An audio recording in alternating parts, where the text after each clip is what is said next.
जय जगन्नाथ दर्शक बंधु आपण घरे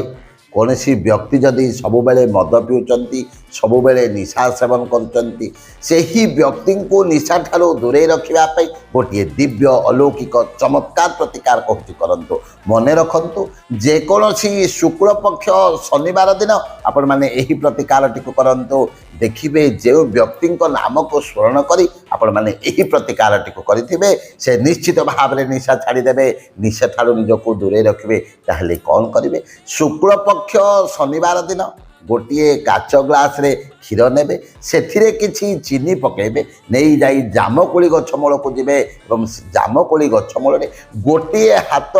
खालटे करेंगे माटी को खोली से जगार से क्षीर को अर्पण करेंगे अर्पण करने समय जो लोग सबुबले निशा सेवन कर किभली भाव में निजक निशा ठारू दूरे रखिए से कथा को मने मने स्मरण करेंगे मन रखु एक दिव्य प्रतिकार थे परीक्षा कर देखु आपड़ जो नाम को स्मरण करी प्रतिकार टी करेंगे से निश्चित भाव में निजक निशा ठारू दूरे रखिए जय जय।